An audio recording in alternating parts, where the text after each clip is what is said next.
Salam dalam kasih Tuhan Yesus. Puji dan syukur patutlah kita persembahkan di hadapan Tuhan kita yang senantiasa mengasihi, bahkan memberkati kehidupan kita dengan berkat yang melimpah. Seperti biasanya kita jumpa lagi melalui rehat renungan harian Toraya Minggu 16 Juli 2023 dengan sebuah harapan bahwa dari hari ke hari, dari waktu ke waktu, kita semakin maju dalam iman dan percaya kita. Kita semakin mencintai firman Tuhan untuk mengubah kehidupan kita menyerupai Kristus. Mari kita sambut firman Tuhan, kita berdoa. Terpujilah namamu ya Allah, di hari ini, hari Minggu, hari yang Tuhan khususkan dan kuduskan bagi kami. Kami senantiasa datang di hadapan hadirat-Mu, dan firman Tuhan senantiasa hadir untuk menyapa, menuntun kami supaya kami hidup dari dalam firman Tuhan. Di dalam nama Tuhan Yesus. Amin.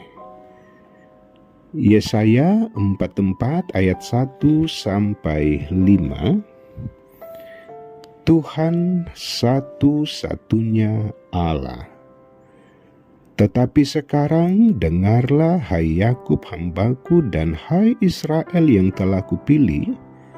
Beginilah firman Tuhan yang menjadikan engkau, yang membentuk engkau sejak dari kandungan dan yang menolong engkau. Janganlah takut hai hambaku Yakub dan hai Yesyurun yang telah kupilih. Sebab aku akan mencurahkan air ke atas tanah yang haus, dan hujan lebat ke atas tempat yang kering. Aku akan mencurahkan rohku ke atas keturunanmu dan berkatku ke atas anak cucumu. Mereka akan tumbuh seperti rumput di tengah-tengah air, seperti pohon-pohon gandarusa di tepi sungai. Yang satu akan berkata, aku kepunyaan Tuhan. Yang lain akan menyebut dirinya dengan nama Yakub. Dan yang ketiga akan menuliskan pada tangannya kepunyaan Tuhan dan akan menggelari dirinya dengan nama Israel. Amin. Tema rehat di hari ini, kepunyaan Tuhan.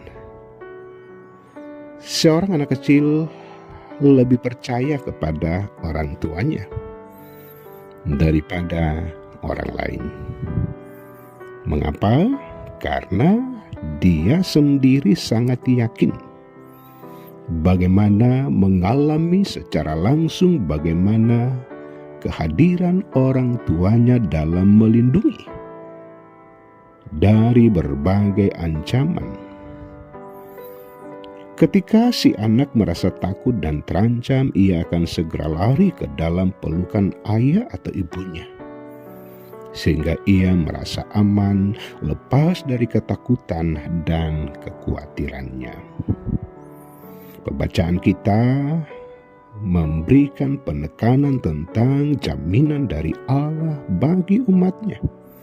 Allah menegaskan supaya umatnya jangan takut, karena mereka adalah orang-orang pilihan Allah, bahkan yang menjadikan dan membentuk mereka.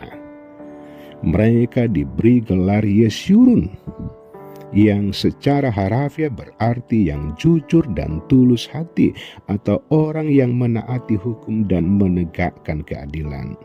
Tuhan berjanji untuk memelihara umatnya dengan menggunakan kata-kata air, sungai, rohku, dan berkatku ke atas anak cucumu. Sama seperti air dan sungai membawa kehidupan pada tanah, maka pencurahan roh Tuhan ke atas keturunan umat itu akan membawa berkat dan kehidupan. Sebab itu, Ada di antara mereka akan berkata, "Aku kepunyaan Tuhan," dan yang lain menyebut dirinya dengan nama Yakub atau menggelari dirinya dengan nama Israel. Kita adalah kepunyaan Tuhan yang telah dipilih Allah di dalam dan melalui Yesus Kristus. Karena itu tidak perlu takut menjalani kehidupan ini, karena kita yakin Ia memanggil dan memilih kita menjadi milik kepunyaannya, dan pastilah menjamin dan memberkati kehidupan kita, bahkan kepada keturunan kita. Yang harus kita lakukan, bagaimana konsisten, bagaimana setia dalam ketaatan menjalani kehidupan yang Allah anugerahkan. Amin. Kita berdoa, syukur firman-Mu di hari ini, firman kebenaran dan kehidupan yang akan menuntun kami menjalani kehidupan dengan baik dan benar. Bapa di sorga, hari ini di mana saja anak Tuhan berada, dimungkinkan untuk beribadah kepadamu, bahwa Engkaulah Tuhan dan Allah kami yang layak kami senangkan. Bapa di sorga, firman-Mu di hari ini memberikan pencerahan bahwa jikalau kami dalam milik Tuhan, maka seluruh kehidupan kami, seluruh keberadaan kami dalam jaminan dan pemeliharaan Allah, dan sebagai orang-orang yang dikasihi Tuhan, maka kami pun senantiasa menata kehidupan kami untuk menyenangkan hati Tuhan, melakukan apa yang menjadi perintah dan kehendak Allah, supaya kami hidup dari firman Tuhan. Bapa di sorga, berkati anak-anak Tuhan yang mungkin terbatas di hari ini karena pergumulan, karena keterbatasan fisik, karena sakit penyakit, dan juga karena perkara duka cita. Bersama dengan Tuhan, kami senantiasa dituntun dan terpelihara dengan baik. Bapa Surgawi, terpujilah Engkau. Ampuni segala dosa dan kesalahan kami di dalam nama Tuhan Yesus. Amin. Demikian sapaan firman Tuhan. Maju terus di dalam Tuhan. Tuhan Yesus memberkati.